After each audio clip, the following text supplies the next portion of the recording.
Welcome back, everybody. Appreciate you joining me again for another episode, and hope everybody's having a great week. Easter week already. I'm not gonna lie to you guys. I woke up yesterday morning. I totally forgot Easter was this Sunday. I was like, really? I woke up, looked. Somebody said, "Yeah, Easter is this Sunday," and I said, "Really? I totally forgot." So, yeah, I just been busy this month, the last couple of weeks. I just totally forgot it was coming up, but I just totally forgot. I was like, geez, we're already Easter already. So, yeah, man, it just keeps flying by each year. Notice the older you get each year, the faster time goes. So, that's everybody always told me growing up, too. They're like, yeah, but when you get older, time just flies. So I was like, really? And now they keep getting older, and yeah, I can tell it. Time really does fly. But, yeah, man, I hope everybody's having a great day today. The sun's out, thank gosh. Hopefully, no more of this snow and cold here in Ohio where I am, and let's just hope and pray. But, anyways, thankful for today, for the nice weather, and thankful for this week. That I remember now it's Easter week. I love Easter. It's one of my favorite holidays. I love getting together with my family. Springtime, the weather's getting nicer. Everybody's just in a good mood, usually this time of year. Everybody's, like I said, everybody's getting excited. School's getting close to being out. Everybody's going to be getting ready for the summer. A lot of good things going on. And then for me, if you're a sports fan, that's the NBA playoffs. And I'm excited about that. I love the NBA playoffs. I like to sit and watch most of the games, not all of them. Some series I won't sit and watch. If I'm not interested in a couple teams, I don't want to watch series. I'll be like, okay, just tell me when it's over. Who won, okay, who they're going to play. But there are some teams that I like, certain players I like to watch. I'm looking forward to watching, the Brooklyn Nets and the Celtics. I think it's going to be a great series, classic, just East Coast battle. I think the crowd's going to be electric, especially in Boston when Kyrie goes back, because those fans, they always give it to Kyrie every time he goes back. And they're going to be the underdogs, Brooklyn. If you look at the points, they're not going to be favored. I think Boston has a deeper team this year, but they don't have those top two stars. So it should make for a great series, and it should be a battle. Each game should be electric. And I can't wait to watch. I can't wait to watch that. I did watch a couple of these play-in games. Now, the play-in tournament's not done yet. This is recording this Thursday, so my Cavs play tomorrow against the Hawks. Hopefully, they get the win to make the playoffs.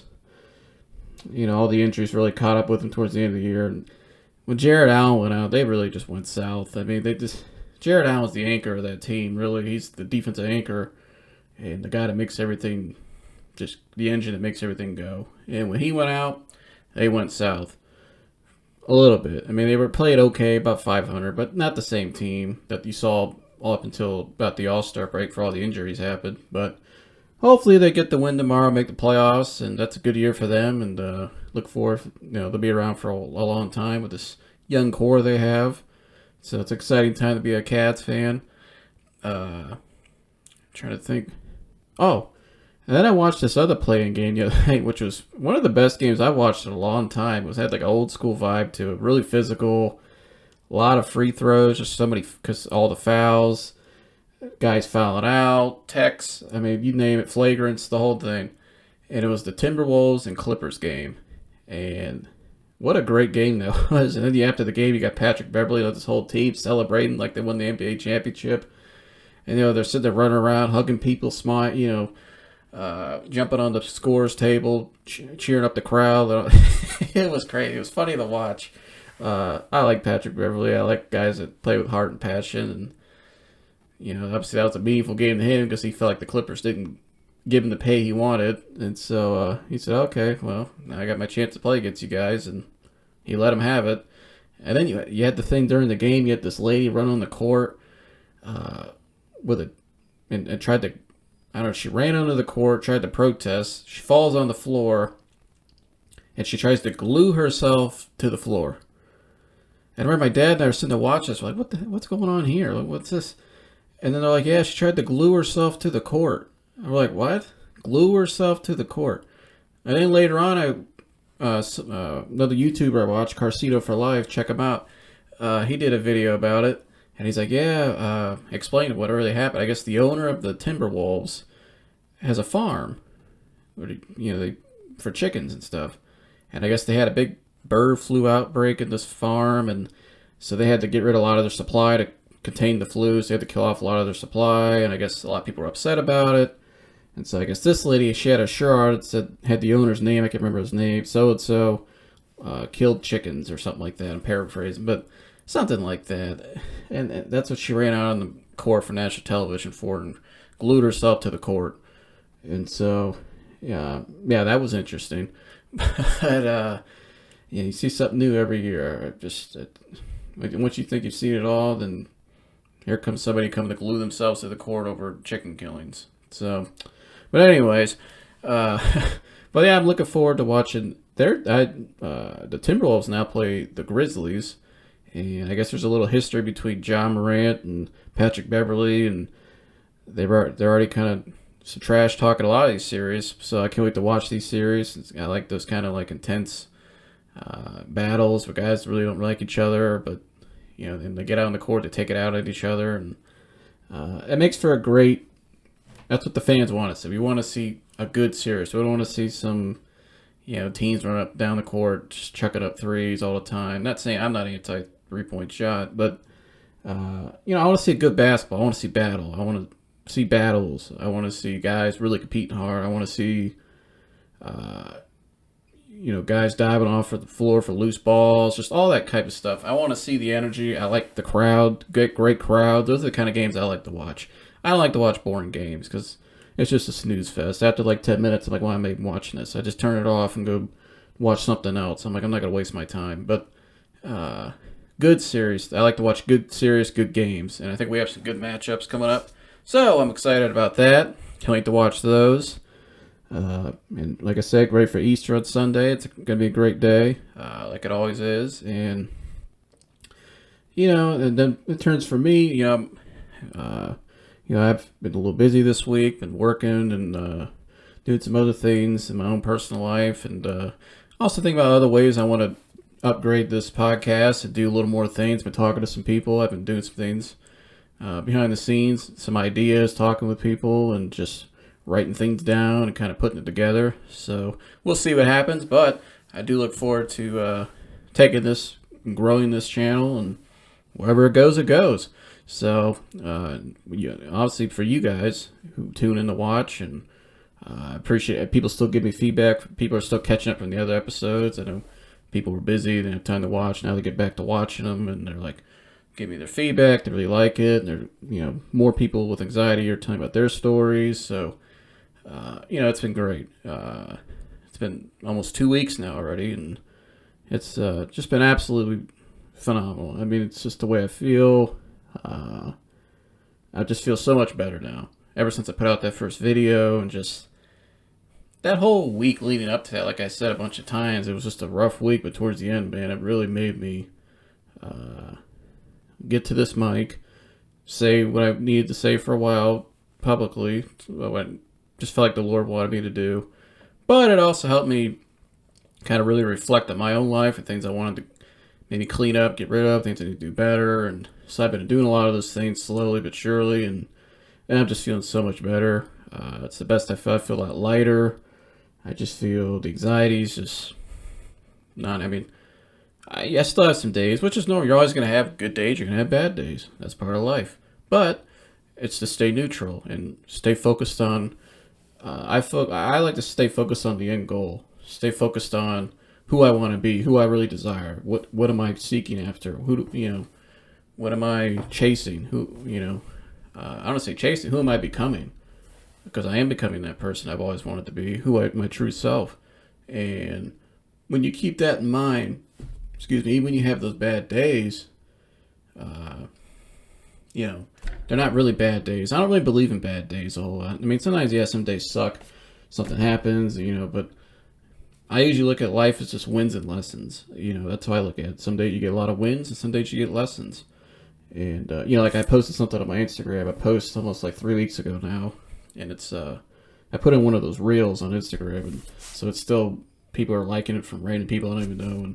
But I had random people leaving comments too. And, yeah, you have people on there that don't maybe like what I stand for, so they like to go on there and pick and pry and try to poke at you and leave comments that are kind of smart ass and stuff. But you know, somebody left a comment on there like, because in my post I put that's something I just say every day. Every day when I wake up, I say thank you God for a great day. That's just something I've always done. That's just, to me, that's how I approach every day. And sometimes I'll post a lot of times, and I'll maybe a nice picture or something wherever I am, and say thank you God for a great day, or God is good, because that's just my mindset, and I like to share it.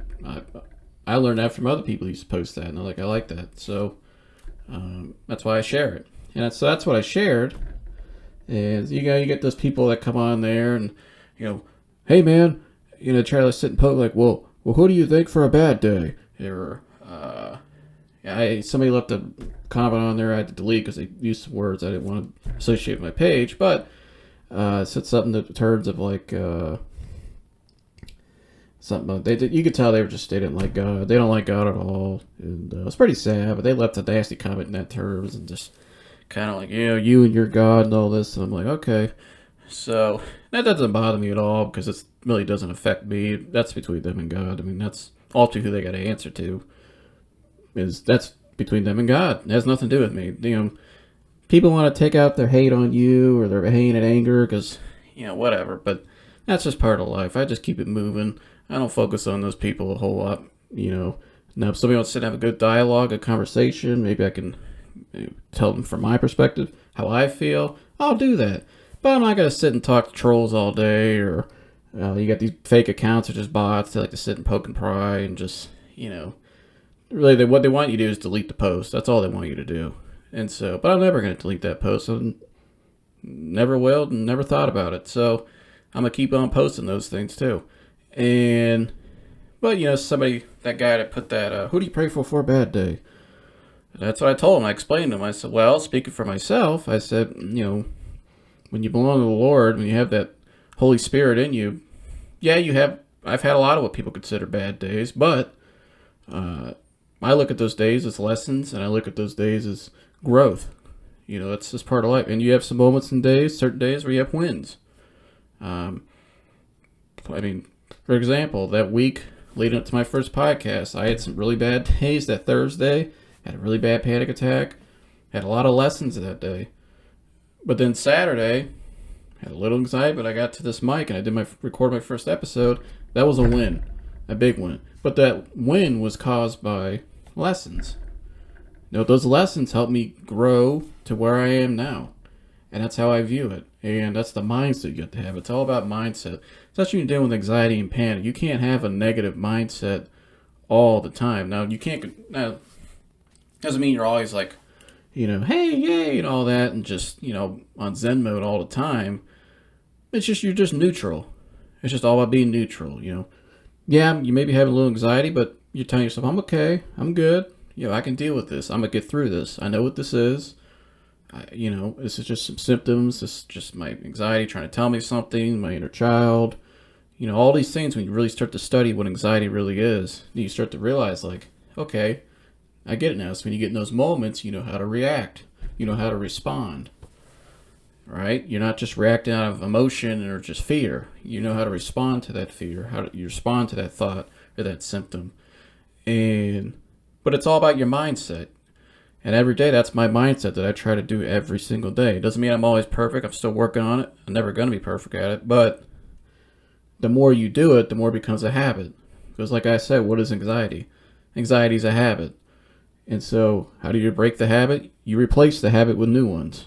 And so, but it takes time, it takes patience, it takes a plan, it takes, have goals, short-term goals that lead to long-term goals. It takes a lot of these things. It takes community, like having a good support group, but it also takes you having a drive to do the work. And you gotta, what I mean by doing the work, it's doing all this type of things I just said. Meditating. For me, it's meditating, journaling, getting in my Bible, praying, make sure I pray to God all the time, all day, every day. It just throughout the day. I make sure I'm applying all the skill sets I learned with anxiety. Like One I learned recently I'm working on, it's called the two-screen method. And what the two-screen method is, you have your front screen, which is who you really are.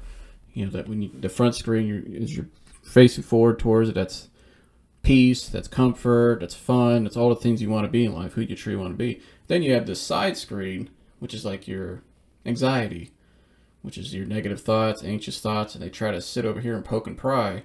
And sometimes our eyes are looking forward at the front screen, but when we get a signal from the side screen, we tend to go like this. And so a lot of times we go really like this, we really start focusing on that side screen, and now we're just locked into that side screen where we can't get out. And a lot of times that's where you're usually having anxiety attacks or panic, and you're just overstimulated with fear, you're sensitized to everything. But the key is to learn how to slowly accept this side screen. You have to accept that and slowly, patiently direct your eyes back to the front screen and focus on what's true and focus on what really matters. Like I said, what's true. And what's true is that side screen, that's all the lies, that's all the fear trying to poke at you and try to bring you back to, because, when you're going through anxiety and panic for so long, peace and happiness feels weird because you don't have a lot of it. You do temporarily sometimes, but you're always looking ahead to the next threat. You're always looking ahead to the next, like for me, health anxiety or situation. Like I'm always looking ahead. Like I could have let's say I have a Saturday night where I'm having a good night. I'm out maybe somewhere or hanging out with some people, having a good night, no anxiety. I'm on that front screen. But then my side screen tries to tell me, oh, hey, you got that appointment on Monday. And you go, uh-oh. And you start to get those thoughts, those feelings, and it just starts a snowball effect. But when you get to that point, though, where you don't care about Monday, if you haven't, speaking an example here, that appointment doesn't matter to you because it's just another day. It's just an appointment, and it's never what we make it out to be. But it takes time, and it takes skill sets, and it takes practice to get to that point. And it can be hard at first. Like I said, it does feel weird but this is a part of you that you've neglected for so long. When you focus on that mindset of, I'm not going to worry about that. Who cares about that appointment on Monday? Because I don't care about that appointment. It's just an appointment. You know what I mean? It's nothing. It's just another day. It's just quick little, half hour or hour appointment, and I'm out and gone. I got the rest of my day ahead of me. Boom. But, that's not always easy when you have health anxiety because at least for me, it was, I got to go to the office. I might start sweating, getting, just flesh, just feeling dizzy. And all the what ifs. What if this happens to me? What if that happens? And just so on. And a lot of times I didn't go to appointments because of that. I'd be so fearful before I go. I'd be like, I can't go. I got to cancel the appointment. And now I'm like submerged. Like I said, the two screens. I'm submerged in that side screen. And you can look that video up on YouTube. It's by a gentleman named Dr. Scott Symington. I wanted to show the video on here, but I don't want to get copyrighted. So I tried to reach out. I'm waiting to hear back from him. But in the meantime, you can just go watch the video. It's called The Two-Screen Method. Like I said, by Dr. Scott Symington. I believe that's how you say his name.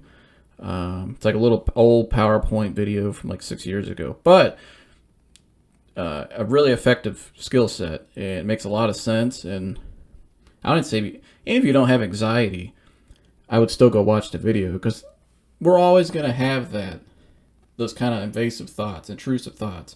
You can't control it. I mean, we're surrounded by so much stuff nowadays look at the advertising on the billboards when you're going down the road. I mean, a lot of it's just fear. Like, go get this check. Go, go do this. Go do that. This kills people. This, it's just so much fear and just so much. We're overstimulated. We're just so. Everything's just a temporary high nowadays. What I mean by that is, with fear, number one, but everybody's always looking for that quick fix, that quick jolt, that quick temporary peace, but it's only temporary, and that could be through a lot of ways. I think you guys maybe know what I'm talking about. Maybe people use like these drugs, alcohol, or food, and all that's great, but well, not all that's great, but you guys know what I mean. Like, no, not drugs, but, people like to go out and have a casual drink, or, I like to go out and eat certain foods I like, but I don't turn to those things for comfort. Because I feel like, and I did for a while, I turned to food. Food was my comfort for a while. And a lot of it was based around my health anxiety. I never drank or anything like that. It's just not something I ever wanted to do. But, food for me was always my comfort based around my health. I feel like I had to eat, and I had to eat a certain amount, and blah, blah, blah, especially when I was working out. And I was like, oh my gosh, I got to make sure I eat all this food. And all that's just false. But we're surrounded by all these things, all this information, and like Dr. Google. I was a Dr. Google addict for a while. I would go on and check every symptom and check every thought, or I get an idea that that didn't apply to me, and I go on there and Google it, and now I think it applies to me because I get some idea. Well, certain people, they got to eat this amount, or and it's just like it sounds so silly because it is silly, and just thinking about it now.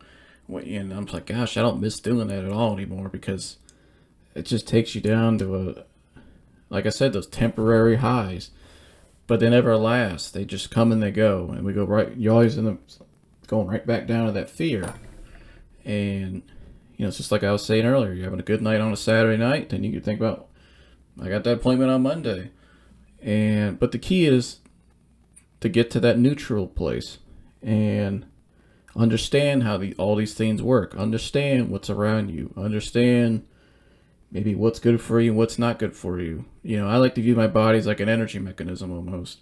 What I feed my energy into, whose other energy I'm around, the people or places or things, that it all affects me.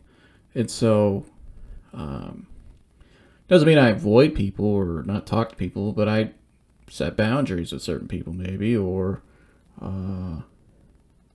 if I don't want to be, if somebody's in a funk or something, or if there's an environment or something I don't really want to go to, then I just won't go to it. If I feel like it might make me not, feel great, or make me feel down, that's okay.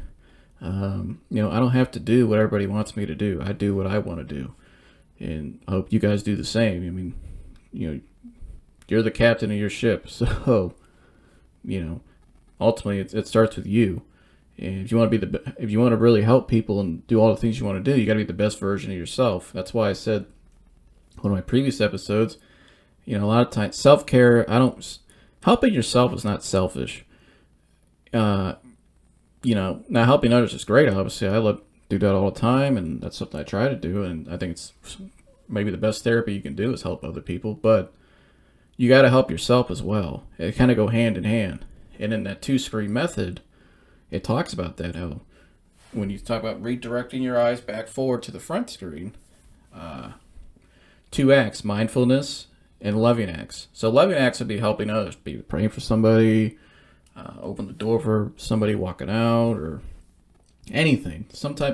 Calling somebody, check on them, or anything. And then mindfulness, though, is you taking care of yourself, taking a deep breath, focus on your breathing. Maybe go for a walk, go for a bike ride, do some journaling, whatever you like to do. But that's taking care of you, taking a warm bath, or going on a hot tub, anything to help you, that helps yourself, benefit yourself mentally, emotionally, spiritually, and physically. Anything. Go and read your Bible, watch a sermon, anything. And everybody has I have all different kinds of things I like to do to help with mindfulness. But they go hand in hand. But I feel like the mindfulness, but taking care of yourself is so important. I feel like a lot of people don't do it because they think it's selfish, or they think it's maybe our society says you don't deserve that, or I know I've talked to a couple people recently. They just feel like at one point they felt like that's where they were. They felt really inferior to other people, and that they just I hear a lot of that all the time, and I was there at certain points in my life. And I'm only 22, and but a lot, for a while, I feel like I didn't deserve to heal. I didn't feel like I didn't deserve to be who I wanted to be, and maybe start to question, can I ever even get there anyways? And then that doubt starts creeping, and then you just kind of give up and you quit. And then it kind of turns into this victimhood mentality in a way. And, you're blaming everybody else for your problems. You're just sitting around talking about your symptoms all day long. You're just, it's just this, just falling down in a hole, really, just a deeper, deeper hole every day. And you're not getting anywhere. You're just stuck. I don't know how to say hole, maybe you're just stuck in this bubble. It's like this big bubble, or just tight bubble around you. And it's so easy to pop and get out of it. But, a lot of times people view it as just something we can't get out of. It's this massive thing that's just bigger than us, when really it's not.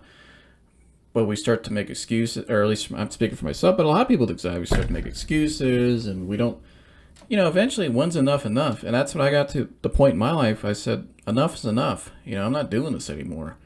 This is all a bunch of BS. I've had so many panic attacks. I've had so many symptoms. I've had all this. I'm not doing this anymore. I accept, okay, I might face some, because like I said, that side screen is trying to tell me, well, wait a minute. You can't let go of all these things, because these things have kept, we feel anxiety and all these things have kept you safe. It's maintained your survival. It's maintained who you think you are. But who I thought I wasn't who I really am. That I'm not that anxious person. I'm not that worry word. I don't carry that around. That's not who I really am. That's not who God wants me to be. And so I had to accept that. Okay, I understand that now. And yes, when I make that decision to let go of all these things and really move forward to who I want to be, you're going to feel pushback inside of you. That I view that, for me, that's your subconscious mind. That's your inner child. That's your anxiety trying to hang on. Because when you start to really heal, guys, and accept that, a part of you kind of dies away. That old habit dies away. That old, identity dies away. And it goes, and a new one is reborn. It's a rebirth. And that's kind of where I am now. I feel like I've kind of especially in the last 2 weeks, I feel like I've had like this rebirth almost. I'm going out and doing things I haven't done in so many years. And it feels great. I'm feeling like my old self again, like when I was a kid, like those good feelings, and just, but also just who I want to be, new habits, and just the lifestyle I want to live, and just reconnect with all my old friends. I don't say old, my friends, but people I had talked to in a while, just because life happens, and I was going through my things and they had their things. But now we're reconnecting, and just it's been great with them and family, and just meeting new people. It's just been awesome. But you got to make that choice. You can't sit in that victimhood mentality. You can't sit in just blame everybody else for your problems. And also, what happens a lot of time, it's kind of like some of those comments I was telling you about in my post. Those are just people that are inflicting their pain onto you. And it reminds me, one of my favorite albums, and I posted this last year on my Instagram. It's on my story, but I heard about it on Joey Diaz, who does his own podcast. He talked about it, and I've always loved this album, but he explained it one day, and I went and looked into it a little more. It's Pink Floyd, Animals. It's Animals by Pink Floyd.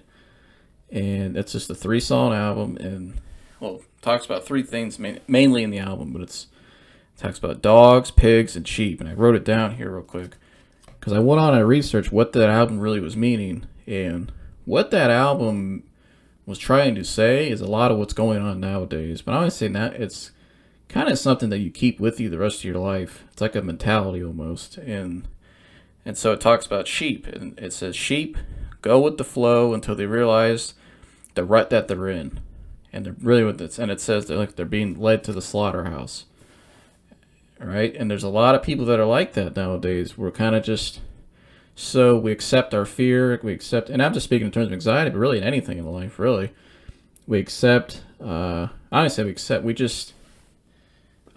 think this is who we are, and we follow what we're told. We do what we're told. We don't question anything. We don't. We just think this is normal. This is, like, for me, that was me for a while. I was a sheep to my anxiety fear for a while. Okay, this is who I am. I have to have panic attacks all the time, and I have to sit in my house. I can't go out and do what I want to do. I have to live in fear. this is who I am. But I was being led to a darker place. Oh, well, yeah, I was being led further away from who I want to be. I was being led to an unfulfilling life. And it's like for a lot of sheep led to the slaughterhouse. And so I'm like, I don't want to, and I don't want to be a sheep. And, that's kind of, if you look at your anxiety right now, or any part of your life, anything in your life, are you kind of being a sheep? Or do you feel like you're in like this, you're just going along to get along, but you can't, or you just try to maintain your anxiety, or try to maintain some image, or trying to get something, you think this is the right thing to do, but you're never getting the end result you want. You're just being more disappointed, more fearful, more just not happy at all. And so are you there? And then they talked about pigs. And pigs are people, usually a lot of times sheep will turn into pigs. And pigs, sheep, like I just said, they keep going and going and going until they realize the rut they're in. They become, a lot of times it turns into pain and anger. And that anger they turn into pigs. And pigs, in the album, they're referring to as people who inflict pain on other people. And, they inflict pain on other people. They actually forgot to write this down. Let me look real quick. On my phone I have it saved. But, so a lot of times the sheep turn into pigs. And the pigs, here we go, right here, are people that inflict pain and full of greed. They give off weird feelings because they act as good shepherds, but they're the complete opposite. And it's kind of like the people I was talking about in the comments I had or my post is, these are people that they act like they're having they want to act like they're asking you they're really curious. I'm asking you a question, but a lot of times they're just people that they know what they're doing. They're just picking and prying at you. And that's why I don't really interact with people like that. I think I have a good sense of when somebody wants to have a real conversation with me, and I'll have a great conversation with somebody. Even if we disagree, that's fine. I don't mind. We're not all meant to think the same and do all the same things. But a lot of these times, you see a lot of these, like I said, I'm with pigs. And, that's what they did. They like to inflict pain. They like to sit and pry and poke at you. And that's why,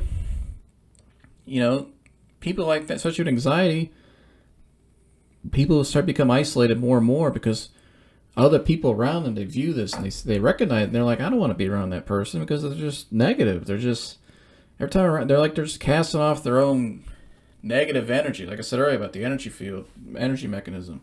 They're just casting off onto you. They're just making you feel, and you start to feel like them. And it's just like a bad vibe. You know what I mean? It's just always negative. It's just bad. It's just down. And it's just people that don't have any self-worth usually. People that just, a lot of times, like when speaking in terms of anxiety, your self-worth is low, and you're just mad at everybody. And that's how I was when when all that stuff first started me. When I was 15, I left school abruptly, and I was very angry for a while. I wouldn't say I took it out on people at all. I would never do that, but I was just angry for a while. I was speaking certain language. I'd say things I really didn't meant to say, or I didn't really believe. Just full of anger, just very irrational thinking for a while, and I was kind of a sheep as well. I was eating a lot because my health anxiety was just out of control. Just living this in this small little bubble for a while, and but that's a lot of people are with pigs. The sheep turn into pigs usually, and and your world becomes more isolated, become further and further away from who you want to be.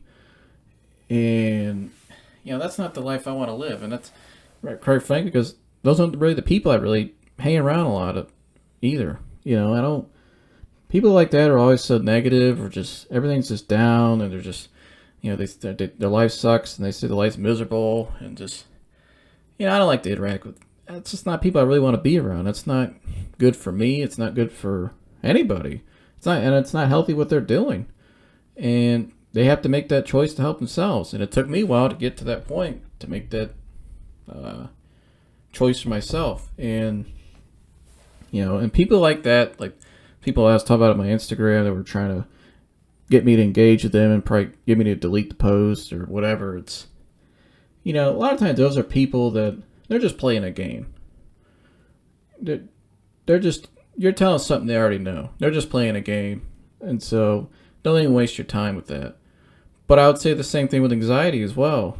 You know, how much pain is enough?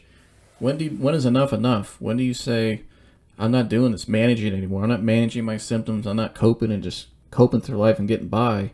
I think, yes, there's times at first when you don't know what's really going on. You don't really, maybe you just start having anxiety. You got to learn to cope at first. But coping isn't the solution, guys. You got to want to heal. You got to want to get to where you want to be. And, you want to get to that rebirth almost. And that's like becoming who you truly are. And you got to have a dog mentality. And that's the third song on that. It's probably I don't know. It's one of my favorite songs of all time. It's Dogs by Pink Floyd, just because what it means. And dogs, let me get pulled up right here. Dogs are the people that make things happen. They go and get it. They dare to be different and don't care about what others may think. And we don't have a lot of dogs in society nowadays, guys. We don't. I'll just be honest, we don't. And no, I think a lot of people now are starting to become... I am seeing a lot of people, though, which is including myself, and it took me a while, that are adopting that mentality, because if you want to heal, you got to be a dog. Point blank. If you want to get anywhere in life, you got to be a dog. You got to have that mentality of making things happen, regardless of what other people may think. And, my first episode, I talked about a guy that really inspired me, who used to be my neighbor, passed away in November suddenly on Thanksgiving, Rick Briggs.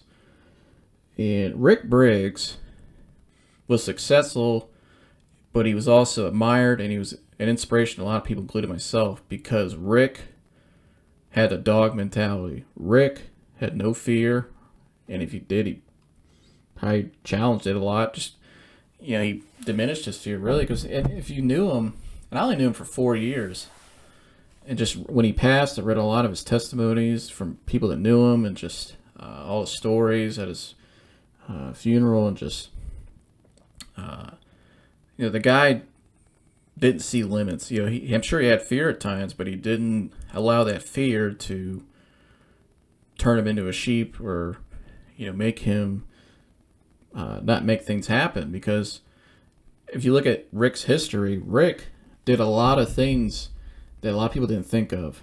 That's why he became very successful in life. Very successful in life. And he thought of things way, just talking 20, 30 years ago, he was doing things that nobody had thought of. And he was inventing things. He was an inventor. He made his own company called Senior TV. And then he, just some of the things I saw him do in the 4 years I knew him. He just, how creative he was. Just being around him. And I recommend anybody to go on, I believe it's called Life Web 360. And to type in his name, you'll see all these different stories. I even wrote something on there myself about my time with Rick and how he inspired me. And you'll just see all this creativity and just all the things this guy did. And it was just, he's an inspiration. I remember when he passed, I believe one of his daughters left a quote in the obituary that said, a lot of people say they want to live like Rick. They admire to be like Rick. And they said, now's the time to do it. And I remember when I read that, that really said something to me, because even before I read that, the day I found out he passed, it really motivated me, because I said, I can't. I remember I told that guy, I said, when I sat in his one of the last times I talked to him was in his driveway. This is the end of July. One of the last times I saw him. He was always out of town, traveled and stuff. He had his own thing, a businessman. Just like to travel too. So I would see him here and there. I'd see him more in the summer though. Him and his wife. But I remember one of the last real conversations I had with him, was probably the best conversation we ever had too, was I explained to him about the podcast, what I wanted to do, coming on here and sharing about my story and my testimony and all the things ideas I have with it. And he looked at me, he said, just do it. Like, yeah, do it. And he just said it so yeah, do it. Don't wait, just do it. And I remember I thought that, and I was like, because I know who this guy is. I know how successful he is. I know why he's successful, because he didn't wait. He made things happen.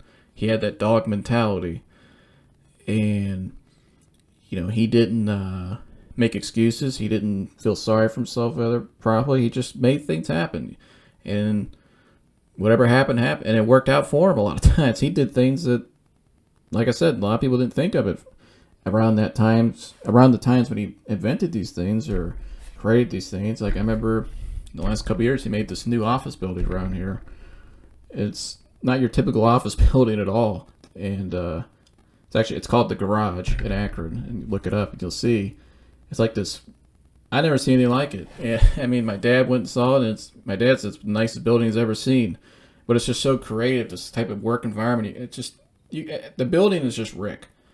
Go look it up. Like I said, you gotta go look. It's called the Garage, and it's located in Akron, I believe, off Arlington or on Arlington.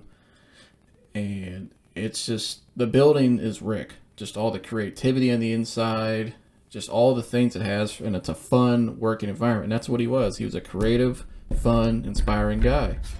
But he had that dog mentality. He made things happen. He didn't care what people thought. He just went and did it. He had an idea and an idea that he believed in, and he said, "I'm going to do it."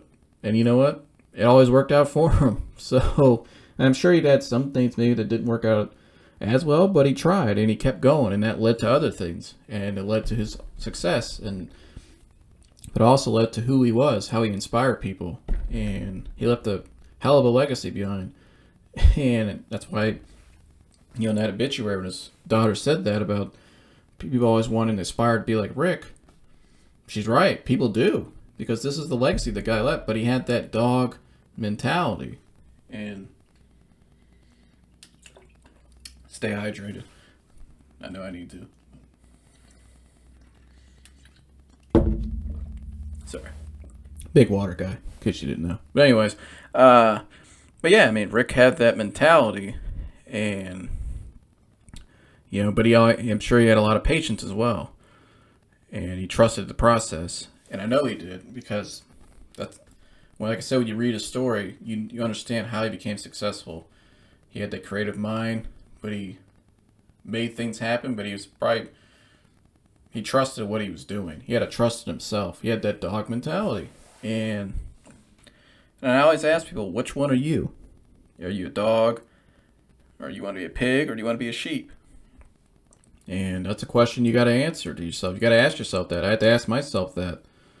And I got to the point where I said, I'm not taking this anymore. I want to be that dog mentality. I'm not living with this anxiety anymore. I'm not living in this fear anymore. I'm not getting out of this bubble. And that's where that rebirth starts to happen. And yeah, it's like I said, guys, in the first one, the truth will set you free. And it's funny, it's Easter weekend, and we all know what Easter means. Christ took our sins, died on the cross for our sins, and he rose from the dead, and he set us free. And if you believe in that and you accept it in your heart, you're free. I'm free. But I think also, for me, it was telling my story, telling my truth, and telling my story. Yeah, telling my truth. I had a little brain fart there for a second. And, doing that first episode, and it's led me, look at just in 2 weeks where it's already led me, how I feel, and the truth is setting me free. And it makes me think of this Sunday with Easter. Like I said, we all know what it means. That's what it reminds me of. And it's just, God is good, and it's awesome, but you got to have that patience, though. And I wrote down a Bible verse that I saw that I always looked at in the last 7 years, and it always stuck with me. And it's John 13:7. This is King James Version. Jesus answered and said unto him, What I do thou knowest not now, but thou shalt know hereafter. I'll repeat that. Jesus answered and said unto him, What I do thou knowest not now, but thou shalt know hereafter. And so he's saying, you don't understand what I'm doing now, but down the road, you'll understand. And I've started to see that come to fruition with myself, and I've heard a lot of people with the same thing, different their testimonies as well. And that verse, John 13:7, is like to me that's like my verse. That's like, for a while I didn't understand what was going on. For a while, I was a sheep and I was acting like a pig. I wasn't allowing myself to, in terms of my anxiety, I was allowing that to defeat me. I was full of anger, full of just low self-esteem, no fight, no nothing. Just kind of giving up. I got to the point where I said, I questioned myself, will I ever get out of this? Is this just my life? Where I can only go a block away from my house and not see all the people I love and not do the things I want to do and be who I want to be. But through faith, my spiritual faith, number one, but also having that mentality, the dog mentality, which to me kind of go hand in hand, it led me to where I am now. And that verse, like I said, that's my favorite verse. Well, I have a lot of favorite verses. I could sit up and tell you it's my favorite verse, but I have so many. But that one means the most to me because it's what I've gone through. And I didn't understand what was going on then, but now I start to understand. I'm starting to slowly, and I'm still finding out, and I'll always find out through life. I think you're in life, you're gonna have trials and tests and things that help. Like I said earlier, wins and lessons. I'm gonna have lessons. I'm gonna have wins, but through those lessons, that's where I'll get my growth, and that's where I'll start to, slowly become more and more to that end goal, who I want to be, and I keep my eyes on that end goal. Like from that example, I've never dated. Could I have dated in the past at certain points? Yeah. Could I date right now? Sure, I probably could. And I'd like to. I'd like to date somebody. I'd like to find somebody and get married one day. But I'm not going to rush it. I'm leaving it. I pray to God every night about it. I pray for my future wife all the time. That's something I try to do more every day. And, when the time is right, He will make it happen. Just like that verse says. And I trust that, that's verse is something that's what I live by. Because that's what Jesus said. Yeah, maybe you want something right now, but you have to trust. And when the time is right, He'll make it happen. And it might be sooner than you think. It may not. It may, you never know. It's like the day I filmed that first episode. I didn't wake up that morning expecting to film that day. It just happened. Something that day led me to the mic, like I explained in the previous videos. And it just came out of nowhere. And that teaches you how a lot of things happen in life. At least that's what I've seen, and from a lot of people I've heard. Things just happen. You got to make the strides. You got to put the effort in. You got to have that dog mentality. Don't be the victim anymore. Don't accept this, don't accept that sheep mentality, that pig mentality. That's not who you are. I'm sure that's not who you want to be. And that's who you want to be, and who you think you really are, then, I don't know what to tell you. But, I'll pray for you. But it's just not a fulfilling life. That's not who you are. Be who you want to be. Do the things you want to do. Be who you really are, who God created you to be. And that's kind of been my message, really, for this is episode number 5. This has kind of been my same message, but that is my message. That's kind of, in terms of anxiety or life or anything, how bad do you want it? Do you want to be that dog mentality that gets it done? Just like the album says. And if you never listen to that album, go listen to that album. Literally listen to the lyrics and listen to what they're saying. Look into the album like I did in the research. You'll understand more of what I'm saying. And I hope I explained it well today. Just kind of giving off the definitions. But, that album really explains, like I was saying, the truth will set you free. And like I said, it's when I sit back and I look at my last 2 weeks, it's like I said earlier, it's Easter week, and like I said, we all know what Easter means. And here I am this year, Easter 2020, and I feel like I'm kind of becoming who I am now. I said my truth, and it's setting me free. I can feel it every day. Each day, it's just getting more and more and more. And like I said, just that rebirth. And you guys will get there too. Maybe some of you guys are there. But if you're somebody like where I was, and I'm still growing, guys, in a lot of areas of my anxiety. But if you're trying to get to the point where, you decide, I don't want to live like this anymore. I don't want to, uh, carry that identity around with me anymore. Then start now. Like I say every episode, the first all my episodes, start right now. Don't wait. The more you wait, the longer it's going to take. Time will just pass right by you. You're just going to keep wasting time. That was me for a while. I waited for 7 years. 7 years I waited. And I look back and like, I didn't have to wait that long. I could have just, I didn't know all the things I know. Like I said, I had to go through those lessons. But I accepted that lifestyle for a while. But I don't accept that anymore. Because I switched my mindset to that dog mentality. And like I said, you guys, if you're somebody out there, you could do the same thing right now. Like, even if you don't believe in yourself, well, you have to believe in yourself. It starts with you. But if nobody else around you believes in you, or everybody tells you this is who you are, don't believe that. That's all a bunch of just nonsense. Like, if you believe in something yourself, like Rick did, when Rick had that idea, I'm sure some of his ideas, people said, oh, that ain't going to work. He had a belief in himself that I'm going to get this done. You got to have that belief in yourself that I'm going to be who I truly want to be. Because I am that person. It's inside of me. I just got to let it out now. I'm not going to hide it anymore. I'm not going to contain it. And, I'm going to get to my rebirth. I'm going to get to the truth will set me free. I'm going to be who I really want to be. And that's all I got my message for today for you guys. I hope you understand what I was saying. If you have any questions, feel free to hit me up in the comment section or on Instagram or Facebook.